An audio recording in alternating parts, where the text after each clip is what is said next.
નવસારી મહાનગરપાલિકાના પ્રથમ મેયર તરીકે અશોકભાઈ ધોરાજીયાની ભાજપ દ્વારા સત્તાવાર વરણી કરવામાં આવી છે।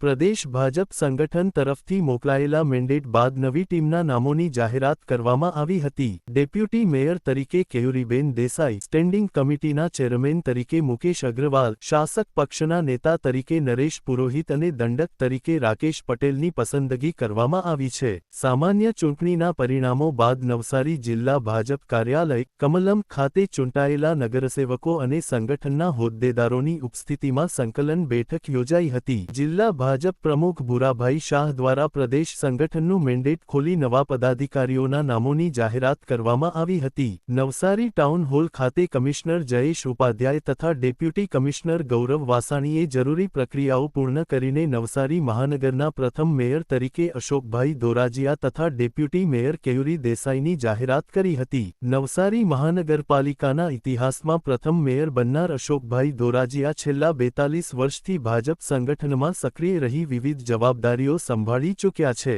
સંગઠન પ્રત્યેની તેમની લાંબી સેવા અને અનુભવને ધ્યાનમાં રાખી ભાજપે તેમને શહેરના પ્રથમ નાગરિક તરીકે પસંદ કર્યા છે। પ્રદેશ ભાજપના મેન્ડેટ મુજબ નવસારી મહાનગરપાલિકાના મેયર અશોકભાઈ ધોરાજીયાએ વોર્ડ નંબર 5ના મુકેશ અગ્રવાલને સ્ટેન્ડિંગ કમિટીના ચેરમેન, વોર્ડ નંબર 8ના નરેશ પુરોહિતને શાસક પક્ષના નેતા અને વોર્ડ નંબર 7ના રાકેશ પટેલને દંડક તરીકે જાહેરાત કરી જવાબદારી સોંપવામાં આવી છે। ઉલ્લેખનીય છે કે નવસારી મહાનગરપાલિકાની ચૂંટણીમાં ભાજપે પ્રચંડ બહુમતી મેળવી હતી। કુલ 52 બેઠકોમાંથી 50 બેઠકો ભાજપના ફાળે ગઈ હતી, જ્યારે કોંગ્રેસને માત્ર 2 બેઠકોથી સંતોષ માનવો પડ્યો હતો।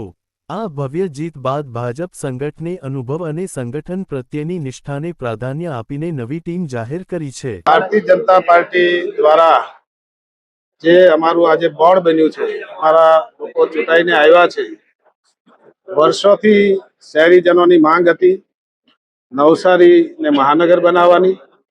ભારતીય જનતા પાર્ટીની સરકારે નવસારીની મહાનગર તરીકે જાહેરાત કરી અને જાહેરાત થયા પછી 1.5 વર્ષ બાદ ઇલેક્શન થયું અને ઇલેક્શનમાં અમે બધા ચૂંટાઈને આવ્યા અને પક્ષ દ્વારા આજે મને મેયર તરીકે અને કેયુરીબેનને ડેપ્યુટી મેયર તરીકે મેન્ડેટ આપ્યો છે। ત્યારે આવનારા દિવસોમાં આ શહેરની પ્રજાની જે કોઈ અપેક્ષા હશે એમના સજેશનો લઈ અમારા ભારતીય જનતા પાર્ટીના 52માંથી 50 સભ્યો ચૂંટાયા છે અને સાથે સામે પક્ષના 2 સભ્યો ચૂંટાયા છે। 52 સભ્યોને સાથે રાખીને આ શહેરનો વિકાસ કરીશું। ગુજરાત સરકાર ભાજપની છે, કેન્દ્ર સરકાર ભાજપની છે અને પૂરતા પ્રમાણમાં સરકારે બજેટ પણ ફાળવ્યું છે અને જરૂર લાગશે તો આવનારા દિવસોમાં કેન્દ્ર સરકાર અને ગુજરાત સરકારમાં રજૂઆત કરીને આ શહેરની જે શહેરીજનોની અપેક્ષા છે એ અમે બધા સાથે મળીને ટીમ વર્ક કરીને પરિપૂર્ણ કરીશું।